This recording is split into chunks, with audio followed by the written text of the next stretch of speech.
Muy bien, ahora sí, seguramente hay hay preguntas. Me han llegado preguntas también por WhatsApp, que sepan que hay personas desde Argentina, está la doctora Jiménez también conectada desde Sevilla, así que hay muchísima gente que nos está siguiendo. Y para los amigos también, si quieren, mándenme por WhatsApp las preguntas. Pero yo tengo unas preguntas. Voy a comenzar con Manolo ya para ligar un poco, ¿no? Nos has contado muchísimos temas y lo que me pregunto es, ¿qué estilo de liderazgo se necesitará en la farmacia hospitalaria para gestionar todo este ecosistema? Porque esto no es sencillo, gestionar un ecosistema, solo llamarlo líderes ecosistémicos. Pero ¿qué piensas que tiene que cambiar de la parte más soft? ¿Cuáles son esas características? Yo creo que al hilo de lo que implica, ¿no?, este ecosistema, se pone de manifiesto que la organización tiene que tener un liderazgo de estilo redárquico, es decir, la distribución, el autoliderazgo de cada persona y el formar núcleos y grupos de trabajo diseminados en todo lo que es el componente societario es lo que necesitamos. De alguna manera, y apelando un poco a algún comentario anterior, es decir, esta evolución histórica ha venido sucediendo, pero no teníamos las herramientas. Y solventábamos esta falta, ¿no?, de herramientas pues, de una manera quizá un tanto más arcaica, pero íbamos tendiendo a eso.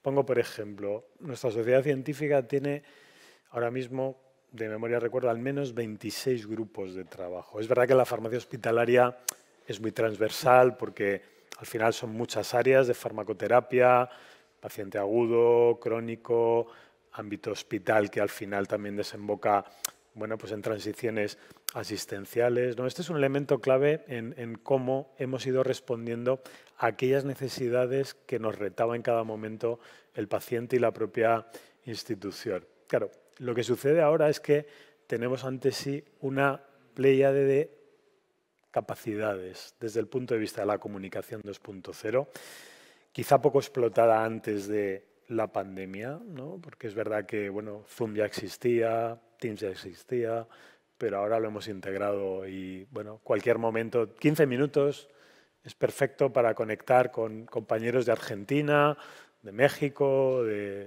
Bélgica, de cualquier lugar y poder compartir un problema y aprender juntos. Y no solo, ¿por qué no decirlo también? Bueno, pues asistir a una jornada o congreso que se celebra lejos y que a lo mejor, bueno, pues no te has podido desplazar, ¿no? Por lo tanto, yo creo que esa redarquía se impone ahora mismo. Pero es verdad que sigue teniendo que haber un componente humano motivador, es decir, tenemos que tener una narrativa de Claro. ilusión. Y esto lo tenemos que seguir trabajando. Y en esto la tecnología, bueno, ayuda a transmitir como canal, como plataforma, pero cuando tú hablabas de soft, tenemos que seguir trabajando en ello. Y esto va aparte de la tecnología. La tecnología nos va a dar el canal, tendremos reglas de comunicación un tanto diferentes. Es verdad que hemos intentado formarnos. Yo sí que percibo que el colectivo de Farmacia Hospital y también los compañeros médicos al hilo de COVID nos hemos dado cuenta que había que cambiar, que tenemos que cambiar. El problema que yo detecto ahora es que hay cierto rebufo de vuelta hacia atrás. Es decir, el sistema tiene una inercia o tenía una inercia tal que estamos en riesgo de volver, quizá no al 100%, pero en un tanto por ciento no pequeño, a viejas maneras. Entonces aquí, claro, necesitamos liderazgo transformacional que al final es de abajo arriba y de arriba abajo. Y yo siempre, esto hace poco se lo escuchaba a un compañero en el reciente congreso en formato clásico, ¿no?, de directivos de la salud, que tuve la oportunidad de acudir, que fue en Málaga, y que al final, claro, si yo quiero un cambio social, o hablemos un cambio en realidad de grupos profesionales amplios, todo cambio social parte de un cambio individual. Es decir, si el individuo no cambia, si el individuo no tiene la motivación suficiente y ve una deseabilidad, vamos a decir, en ese cambio que parte de lo individual y que se transforma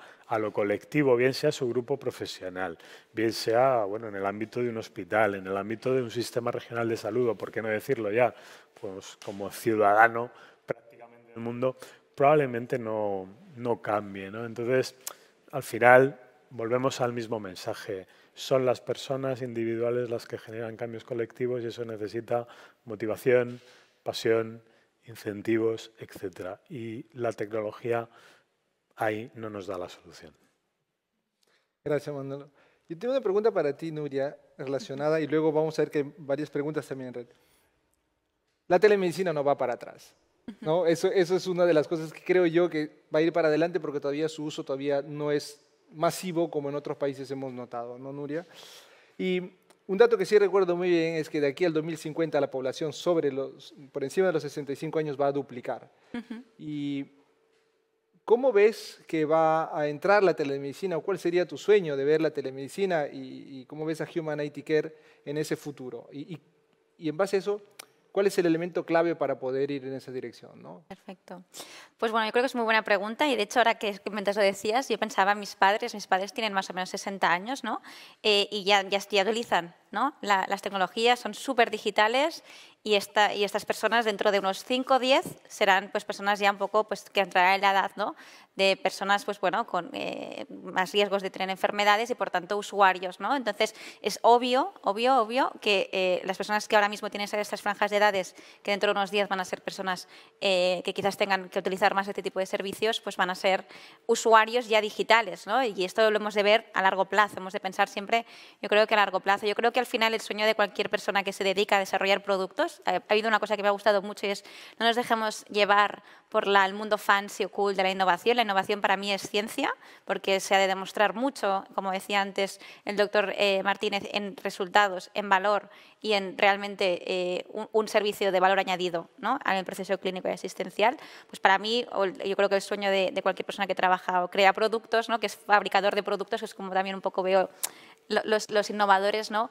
Es que la herramienta que al final se haga sea de valor, ¿no? Y que esas personas al final, como ha dicho también antes, creo que muy bien, ¿no? El doctor Martínez, ¿no? Bueno, Manolo, ya hay confianza, es humanizar, ¿no? Humanizar procesos, ¿no? Yo siempre me acordaré de uno de los primeros pacientes que tuvimos utilizando nuestro sistema, Miguel, del Hospital de Torrevieja, que él lo decía, ¿no? Es la tranquilidad, es la paz mental, ¿no? Él tenía una enfermedad cardiovascular bastante grave, ¿no? Una insuficiencia cardíaca muy avanzada, y él decía, es la tranquilidad de poder no tener que estar para adentro o para fuera del hospital, ¿no? Yo creo que esa paz mental que proporcionan ese tipo de soluciones, para mí yo creo que es el resultado final, ¿no? Pero para eso hay una ciencia, hay unos resultados, hay que tener unas certificaciones, hay que demostrar un valor, hay que demostrar mucho, ¿no? Y yo creo que es ahí donde se debe dirigir. Y otro tema que seguro que da para mucho hablar, pero es el tema de la interoperabilidad, ¿no? Ya no se entiende ninguna solución que no sea interoperable. O sea, yo cuando hablo con otras empresas y veo que no tienen APIs, que no están apificadas y que no se interrelacionan, pienso, estamos todavía muy lejos y somos tecnológicos, ¿no? Yo creo que ya hoy en pleno siglo XXI, en el 2021, pues ya no se imagina cualquier solución que no sea interoperable, ¿no? Por lo tanto, espero que las soluciones cada vez más se apifiquen y vayan hacia un camino de interoperabilidad también. Nuria, y ya que estás en Palma, una pregunta que acaba de llegar es, y muy bien la telemedicina, pero ¿qué ocurre con aquellos que prefieren, no necesitan, que prefieren verse en directo con su médico? ¿Es compatible esto? Totalmente. Yo siempre he pensado que tiene que ser como un híbrido, ¿no? O sea, que hay cosas que no se pueden digitalizar. O sea, la comunicación de unos resultados quizás oncológicos, yo creo que es un proceso que tiene que ser un proceso que incluso es terapéutico, ¿no? El ir a tu médico y que te lo explique, que te vea a los ojos, ¿no? Y te explique y te diga qué es lo que te está pasando. O sea, yo creo que hay cosas que no se pueden sustituir. Creo que es un tema humano, es un tema ético también, ¿no? Y creo que al final también es un servicio la telemedicina, por lo tanto, también se puede elegir, ¿no? Nosotros en nuestro sistema, cuando tú tienes una cita, tú aceptas, declinas o propones. No tienes por qué aceptar o no aceptar, ¿no? Y yo creo que estos factores de experiencia de usuario, que es muy importante incorporarlos en cualquier tipo de desarrollo de producto, creo que al final, pues evidentemente, tienen que estar y que hay muchos procesos que no tienen que perder este grado de humanización, aunque también pueden ser muy humanas, ¿eh? Algunas videollamadas, no digo que no. En el momento adecuado. Exacto, exacto. Bueno, y las videollamadas han servido mucho también, porque hay una persona que nos pregunta en LinkedIn qué apoyo ha habido. Las videollamadas durante la pandemia han ayudado mucho a gestionar los problemas de ansiedad, depresión, Sí. ¿no? Miedos, temores a muchísimas personas. Yo creo que ha sido muy útil en esto. Yo recuerdo también que tuve que consultar a mi médico y fue la primera vez que utilicé una aplicación de una empresa de seguros y funcionó perfectamente. Entonces sí me envió la receta, todo perfecto, entonces funciona y creo que es el camino. Manolo, Nuria también lo ha mencionado, por aquí también nos preguntan el tema de interoperabilidad de datos y la integración de datos. ¿Es utopía o llegamos ahí? A ver, utopía no es, porque yo creo que hay tenemos los elementos, los lenguajes, ¿no? Y los esquemas mentales, ¿no? Que es lo principal para poderlo hacer factible. La cuestión es, en el ámbito donde yo trabajo, ¿no? En el sistema de gestión sanitaria pública, cuesta mover la máquina para eliminar esas barreras, ¿no? Para romper con los hilos de la información, que muchas veces está ahí en distintos formatos, pero sabemos que hay un camino, es decir, nos genera esperanza ver que en otros lugares es posible, por ejemplo, ¿no? En algunas de las soluciones que ha planteado Nuria, pero sí que es cierto que en nuestros sistemas todavía es muy complicado. Es complicado incluso dentro de un mismo sistema regional de salud como para hablar pues, de otros elementos de compartir información a nivel país, ¿no? Entonces está complicado, pero no es utopía, es decir, o sea, es posible. Sabemos cómo, sabemos con qué, pero hay que ponerse a trabajar. Y ahí sí que de nuevo creo que un elemento, y tú antes lo comentabas, ¿no? En tu pregunta, liderazgo transformacional, liderazgo en sistemas de información. Y llegará porque es que o sea, no nos queda otra. No queda otro, ¿no? No queda otra.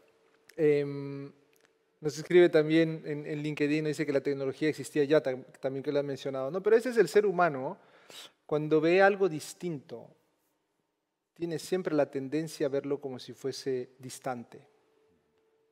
Lo distinto siempre nos parece distante. Lo distinto era Teams, lo distinto era Zoom, lo distinto eran las nuevas tecnologías.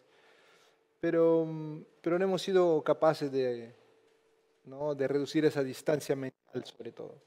Pero cuando te ponen la muerte delante como una pandemia y te ves obligado a hacerlo porque tienes que al final de mes llegar con un salario y para quien ha tenido la suerte, pues ahí te comienzas a poner las pilas, ¿no? Entonces, el ser humano muchas veces necesita un motor talmente grande para cambiar y un sistema altamente fragmentado, descentralizado, idiosincrático como es el sistema español.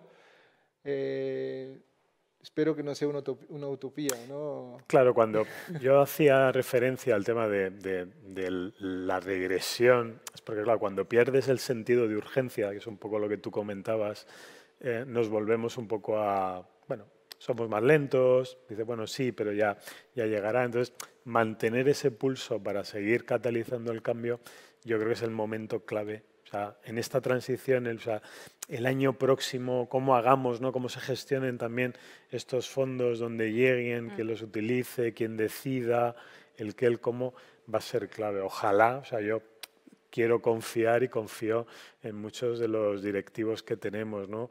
En la salud, pero al final, claro, todo está concatenado y si falla alguna pieza podemos tener un problema. Para que los ecosistemas funcionen hay que dejar el ego al lado, ¿no? Y creo que ese es el momento histórico donde hay que cooperar para luego competir externamente. Una de las cosas que siempre, nunca me voy a cansar de decir, que España tiene una grandísima oportunidad de poder crear las más grandes bases de datos o data lake en las diferentes áreas terapéuticas para tener una ventaja competitiva con los otros países europeos y a nivel internacional. Y hay startups como la de Nuria.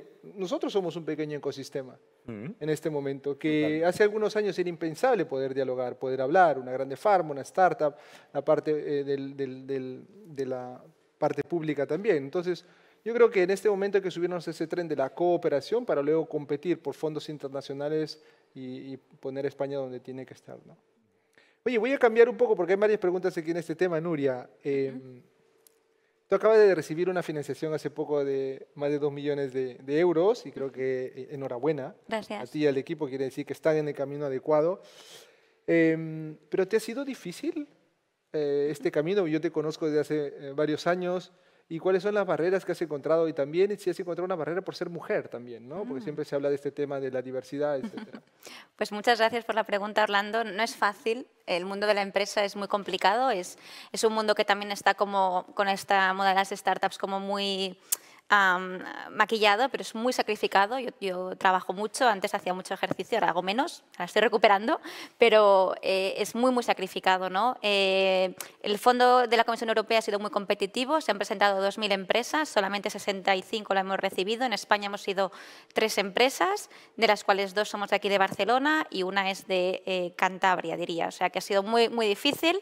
Tuvimos de jurado a gente de Google, del World Economic Forum, de IoT, de una empresa de IoT, fondos de capital de Alemania. O sea, ha sido muy competitivo, pero lo hemos conseguido y eso significa que la solución que estamos haciendo, que una de las inversiones que vamos a hacer con esta financiación es trabajar mucho en data science, en inteligencia artificial y en interoperabilidad. De hecho, Europa nos lo ha dado para trabajar en una solución interoperable, ¿no? Que sea capaz de recoger datos de toda Europa y de tener una base de datos, ¿no? Potente para el estudio también luego de esas enfermedades, pues evidentemente. Y por mujer, bueno, yo tengo muchos referentes, yo tengo la gran suerte de tener muchas mujeres que me inspiran.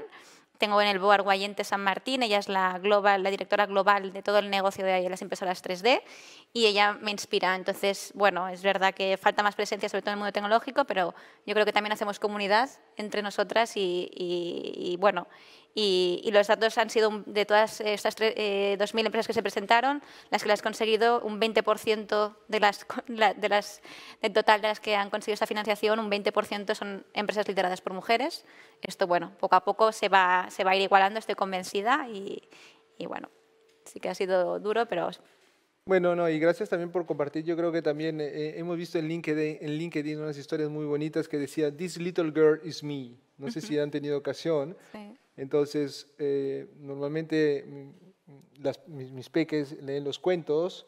Yo creo que hay que comenzar a contarle cuentos modernos, de gente moderna, porque también los cuentos que ya conocemos hace tiempo, ¿no? Hay que contar esas historias. Y eso, en tu caso, es una historia de éxito y así que doble enhorabuena por esto.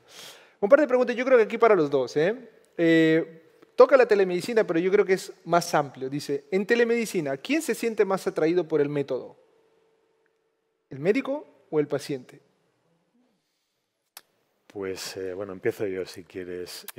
Voy a utilizar una conversación de hace como un mes más o menos con compañeros médicos endocrinólogos que hablando de estos temas, ¿no? Bueno, nos sentamos un grupo de farmacéuticos de hospital con especialistas en endocrinología y nutrición. Bueno, ¿qué podemos hacer para mejorar un poco la prestación a nuestros pacientes, ¿no? Las visitas y demás? Y ellos decían, es que cuando yo a un paciente le digo que tras la primera visita no le voy a ver en presencia física hasta dentro de 6 meses, se quedan disconformes. Y son ellos los que me plantean, yo necesito, o sea, un teléfono, una llamada, una videollamada, porque si tengo una duda, ¿qué hago? Si tengo una inquietud, un problema, ¿con quién consulto? Necesitas un punto de referencia. Y esto yo creo que tiene una explicación muy clara. Es decir, la sociedad y el ciudadano y el paciente está acostumbrado, ya vivimos en la inmediatez. Ahora mismo con el smartphone compramos lo que queremos, agendamos muchas cosas, nos informamos prácticamente de todo. De una manera casi inconsciente lo piensan y lo transmiten. Lo que sucede es que como sociedad no lo exigen todavía, pero lo van a exigir, ¿eh? Lo van a exigir. Por lo tanto, yo que contestaré aquí, ya lo están demandando, ya lo están demandando. Lo que pasa es que no lo estamos midiendo, por lo tanto, no sabemos si esto es mucho, poco, no tenemos un punto de comparación, porque las encuestas probablemente es de salud que se han hecho, ¿no? De calidad en el servicio que hacen todas las comunidades, ¿no? Todos los servicios regionales de salud. Esto se tiene que empezar a medir y tenemos que empezar a conocerlo porque tenemos que ir diseñando esas herramientas, porque ya les están pidiendo. O sea, no tengo datos de magnitud, pero ya te digo, conversación, endocrinos, farmacéuticos de hospital, nos comentaban esto. Y es una realidad. Totalmente. Sí, y añadiendo lo que dice también, ¿no, Manolo? Yo creo que cuando, por la parte más clínica, nosotros cuando trabajamos con médicos, ellos sí que están fascinados mucho también por el método, pero más allá, insisto, ¿no? Y como comentaba, esto al final va de ciencia y de resultados, ¿no? Y de demostrar también, yo ojalá, me imagino, ¿no? En un futuro que haya también pues, algún comité, ¿no? Dentro de los hospitales de tecnología que valore y que analice ese tipo de soluciones, el impacto y lo que se llama el retorno de inversión, ¿no? Nosotros, en algunos estudios que hemos hecho más pues de coste económico, ¿no? Hay ahorro de reingresos, ¿no? Uno que hicimos con con Torrevieja, con el Hospital de Torrevieja, se demostró que hasta un 33% de reducción de las visitas a emergencia, ¿no? Y un 20% los reingresos. Esto, al final, este tipo de poder medir lo que implica la tecnología y poder poner ciencia en los datos, ¿no? Yo creo que es un cambio también incluso de mentalidad que hemos de hacer para que al final llegue, ¿no? y que sea visto, ¿no? Incluso del impacto que realmente este tipo de tecnologías tienen. Gracias, Nuria y Manolo. Tenemos 15 minutos y tenemos un montón de preguntas, pero hay una muy interesante que estoy leyendo también entre LinkedIn, el iPad y el WhatsApp también me han llegado, te lo juro que me han llegado WhatsApp. Y luego te lo hago porque Sí, es muy interesante. El paciente dentro del equipo de salud suena fenomenal. Entonces, ¿cómo incorporan la perspectiva del paciente en vuestro día a día? Manolo, Nuria. Aquí yo creo que sí que la tecnología es algo que nos va a ayudar. ¿Por qué? Porque vuelvo al mismo ejemplo, es decir, si esto hay datos, ¿no? Y yo creo que lo último que había leído, ¿no? Es un estudio 2021 del tiempo que dedica un ciudadano medio en el mundo a, por ejemplo, redes sociales. Más de 2 horas. El ciudadano español medio no llega a 2, pero 1 hora, casi 2, un poquito menos. ¿Qué digo con esto? Tenemos una herramienta no utilizada que viaja con cada persona paciente que es clave para interactuar, para recibir información y para dar información. Por lo tanto, esta es una de las mejores maneras de integrarle dentro.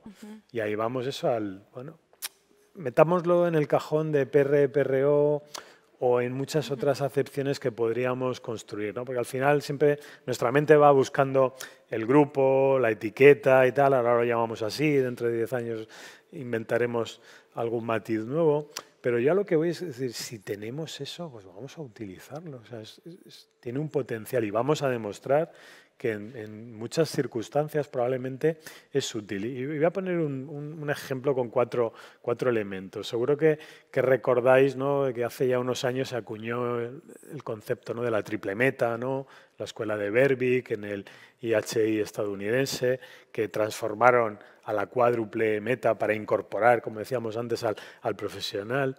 Pues en el argumentario bien trazado, ¿no?, del doctor Berwick y colaboradores, que al final incluir la alfabetización en salud a través de la digitalización y transformación digital tiene beneficios. Tiene beneficios. Porque claro, un paciente bien informado probablemente consuma menos recursos o los consuma más racionalmente.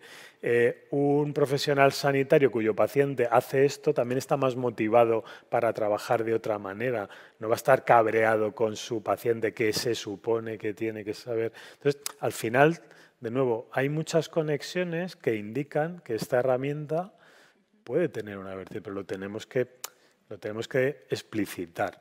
No tanto demostrar, explicitar. Porque habrá casos, y antes lo decía, no voy a decir, no solo es buscar la eficiencia, es decir, es buscar la preferencia. Porque aunque fuera un poco más costoso, si tenemos disponibilidad a pagar para utilizar un canal digital, pues hagámoslo. El diferencial ya lo marcaremos y a lo mejor irá cambiando también esa disponibilidad a pagar, ¿no? Y ahora me pongo un poquito más ahí de evaluador económico, pero al final la preferencia marca el resultado final en salud. Y esto, lo queramos o no, hace incurrir a veces en costes. Entonces, el camino está claro. Sí, para nosotros es clave meter al paciente, ¿no?, y al médico en este ecosistema, ¿no? ¿Y por qué? Porque al final, cuando tú creas un producto, y esto las personas que crean en Humanity que el producto lo saben muy bien, estás creando una experiencia. No estás creando un producto, estás creando una experiencia, ¿no? Y esto creo que esto lo decía ahora, ¿no, Manolo? De la experiencia la prefieres tú. Tú eliges si utilizar YouTube o Netflix, ¿no? O si utilizar Amazon Prime o Netflix. ¿Por qué? Porque hay una experiencia de producto, ¿no? Y al final el paciente nos lo va a decir, ¿no? Nosotros, en la metodología interna que tenemos de trabajo, de metodologías ágiles, la experiencia para nosotros es algo fundamental, ¿no?, en incluir, y hay muchas maneras de medir la experiencia que son totalmente pasivas, ¿no? Cuántas veces te conectas, cuántas veces utilizas el chat, cuántas veces utilizas un servicio, ¿no? Lo estás utilizando porque esta patología se utiliza más que en esta, hay muchas maneras y esto es la ciencia de los datos nos da este poder, ¿no? Esta información de entender cómo es la conducta del usuario dentro de la aplicación y esto es muy importante, ¿no? Y evidentemente siempre que podemos en todos los hospitales, con todo el permiso del comité o porque los pacientes también nos escriben muchas veces, pues escuchamos, ¿no? y les intentamos, ¿no? Escuchar lo máximo posible porque al final el producto, yo siempre lo digo, nunca lo paras de desarrollar. Netflix, por ejemplo, tiene unos algoritmos, como sabéis, que lo que hacen es que te recomiendan en función de lo que tú utilizas, ¿no? Pues ese tipo de inteligencia detrás de los datos es la que crea experiencias, ¿no? Y yo insisto que para mí los productos son experiencias, ¿no? Y un buen creador de productos pues tiene que tener una buena creación de experiencias para el paciente. Me encanta esto. Leí un artículo también la semana pasada y el título me intrigó muchísimo. Decía, From Life Science to Life Services. Yo creo que ese es el futuro. Sí. Life Services, ¿no? Yo creo que es el camino y todo eso de aquí, como ven, no hemos hablado simplemente en ningún momento de un fármaco, hemos hablado de todo lo que está alrededor de una potencial solución para una determinada patología, ¿no? Y una pregunta que nos ha llegado, dice, lo digital puede ayudar a acercar hospitales, pero me gustaría darle también otro tono a la pregunta. Hoy día estamos en hospitales, pero mañana vamos a estar en nuestras casas, que de alguna manera nos tienen que servir como hospital, ¿okay? Porque la tecnología va a llegar ahí. Entonces, es necesario acercar con la tecnología los hospitales y cómo nuestras casas también se van a convertir en pequeños hospitales donde vamos a poder monitorizar algo, prevenir algún evento, etcétera. ¿Cómo ven esto? ¿Empiezo yo? Perfecto. Está claro que va a ser así. Tiene que ser así. La cuestión es cuándo nos demos cuenta como organizaciones que tenemos que empezar a trabajarlo más seriamente. Es decir, nos vamos acercando a ese punto de ruptura, ¿no? Donde ya no hay marcha atrás, ¿no? Como decía el señor Kafka, ¿no? En su libro de la metamorfosis. ¿Por qué? Porque al final es verdad que yo llevo en el mundo sanitario poco más de 20 años y digo, este discurso de que el hospital tiene que cambiar, 20 años, bueno, y los que llevan un poco más seguro que le echas alguna década, pero no termina de llegar. ¿Qué es lo que sucede? Es decir, que la tecnología ya nos ha sobrepasado en muchos otros órdenes sociales y económicos y por eso ese punto de ruptura está más cerca. Es decir, el hospital de hoy no va a ser el de dentro de 10, 15 años. Tú lo has dicho, el hospital está claro, porque los dispositivos de telemonitorización ya son asequibles, vamos a decir, ¿no?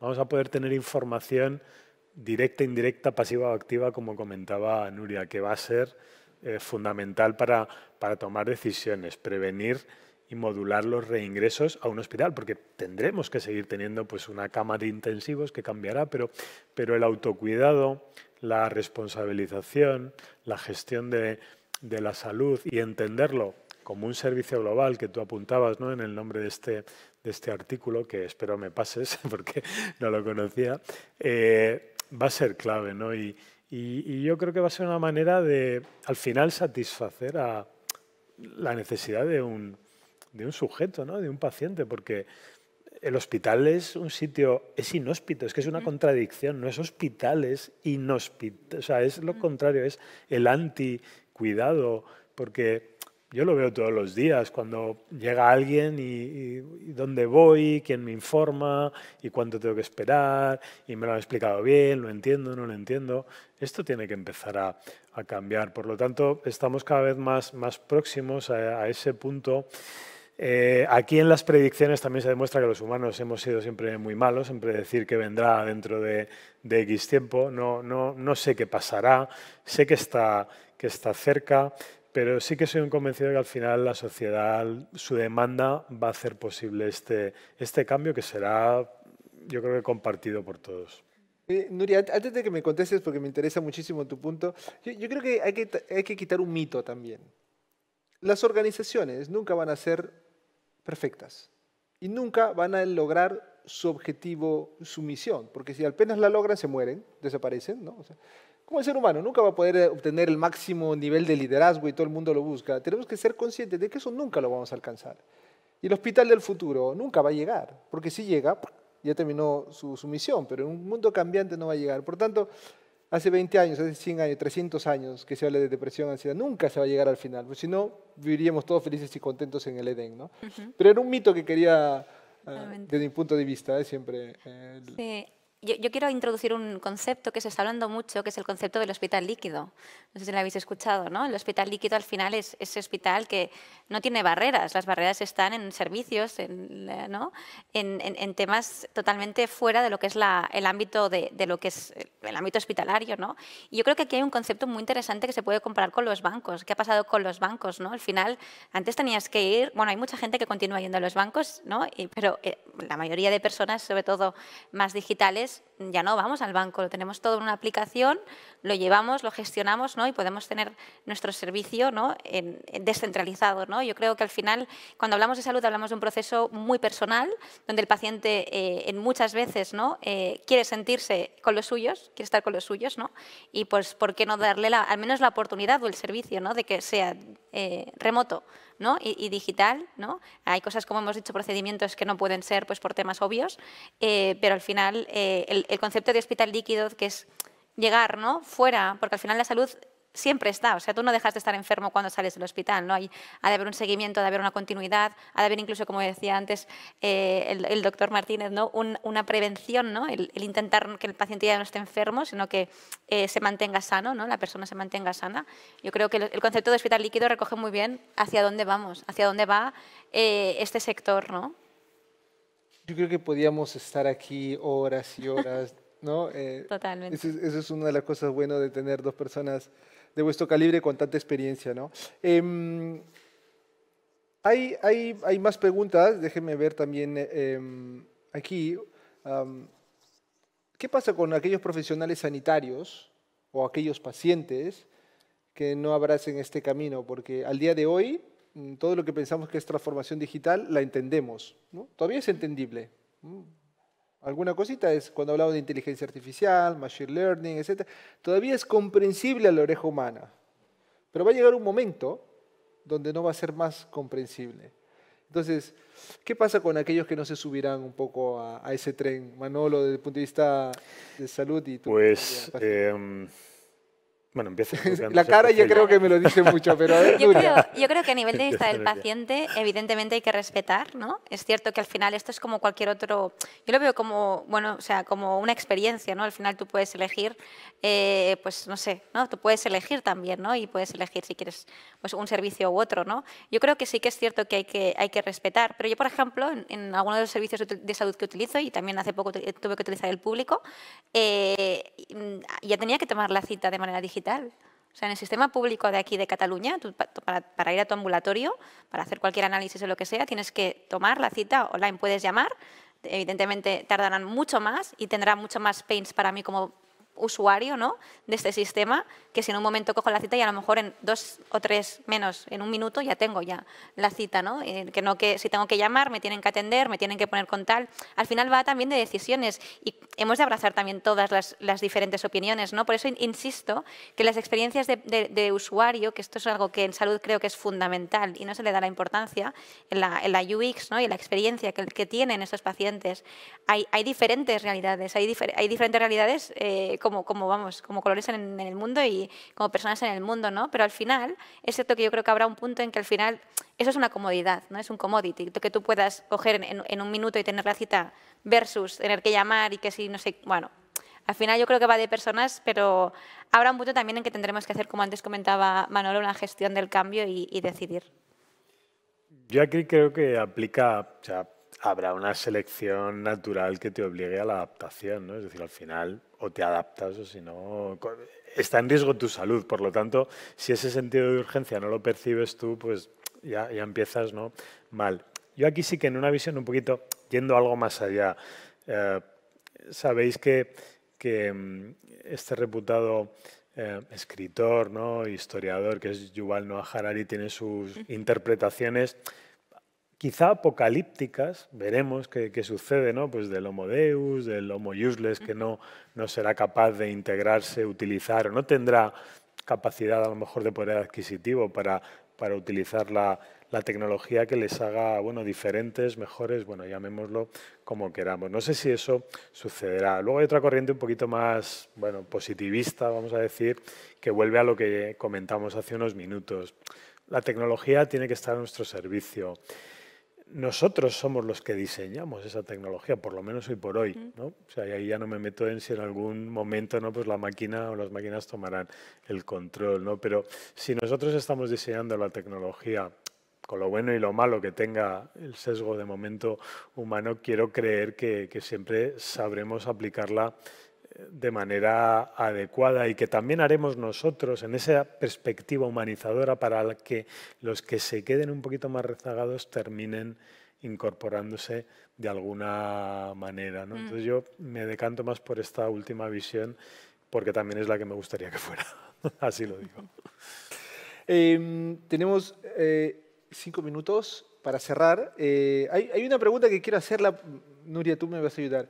Nos pregunta, este es del WhatsApp, ¿eh?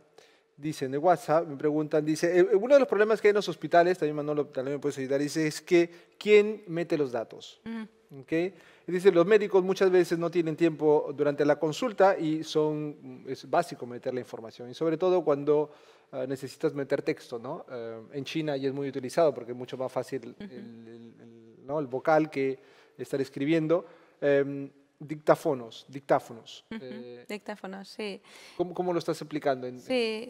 Ya hay algunas soluciones en el ecosistema, en este ecosistema de aquí, que ya hacen esas transcripciones, ¿no? Al final es cierto que, por ejemplo, hay una empresa, ¿no? que lo que hace básicamente es recoger esta información e integrarla dentro de la historia clínica. Aquí yo creo que todas estas soluciones son un avance al final porque evidentemente el médico tiene tiempo para pensar, que no para escribir, sino para pensar y decidir y tomar decisiones, que al final yo creo que es el pilar, ¿no? de la práctica clínica, la decisión en base a los síntomas, ¿no?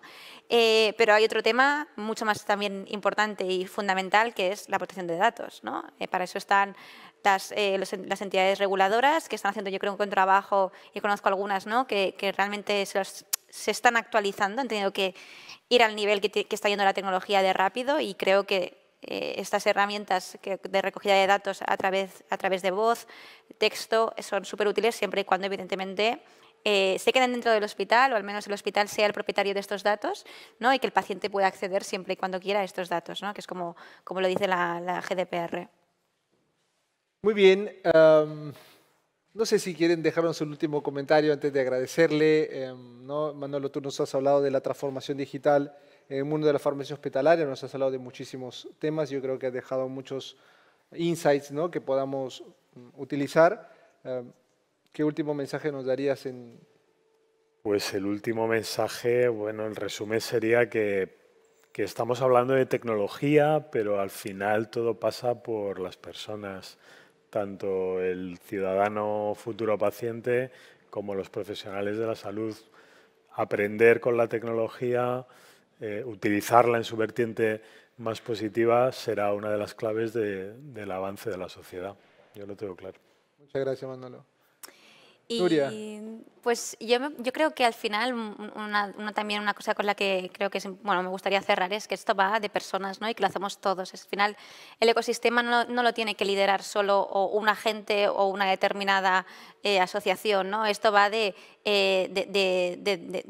un ecosistema, ¿no? De todos, de un conjunto de agentes que se involucran, ¿no? Y estamos en el inicio, o sea, lo estamos empezando a hacer, ya lo hemos demostrado, ¿no? Ya se están haciendo muchas cosas. Entonces, esto va de personas, y de personas que, como en la slide que he presentado antes, tengan esta mentalidad abierta, ¿no? Esta capacidad, ¿no? Yo creo que el ser humano de adaptarse a los nuevos tiempos, y creo que eso al final, el nivel de adaptación y la co-creación conjunta va a ser los pilares que hagan que esto vaya acelerado o desacelerado. Muy bien, muchas gracias, Nuria. Y agradezco a Manolo Sesmero, jefe del Servicio de Farmacia del Hospital Clínico San Carlos y también miembro de la CEF, Sociedad Española de Farmacia Hospitalaria, por haber estado con nosotros. Nuria Pastor, CEO de Human IT Care, un placer de verdad tenerte con nosotros. Quiero cerrar también agradeciendo a todo el equipo técnico, muchísimas gracias siempre por vuestro apoyo. Como salgan las cosas, siempre sale bien, ¿ok? Siempre es un aprendizaje. Gracias al equipo de Novartis que una vez más ha hecho realidad la 10ª edición del Neurotalks desde el Palaweb de Barcelona. Yo les quiero agradecer y como siempre les recuerdo que los Neurotalks están hechos con la intención de poder llevar la ciencia, el conocimiento y los aprendizajes a la sociedad, no solamente en España, sino también a gente en Latinoamérica que nos ha podido seguir. Y es una manera para intercambiar opiniones, ideas, para seguir apostando en la salud. Y como digo siempre, la salud es tan importante porque lo hemos visto, ¿no? También en estos años que no existe cosa más extraordinaria que poder vivir una vida normal. Y si podemos compartir aprendizajes para que eso nos mejore nuestra vida, pues lo seguiremos haciendo. Así que les invito a ver también las píldoras que saldrán en nuestras redes sociales, en LinkedIn, en Twitter de Neurohouse, en muchas plataformas de Novartis España. Y nos vemos en la próxima edición de los Neurotalks. Hasta luego.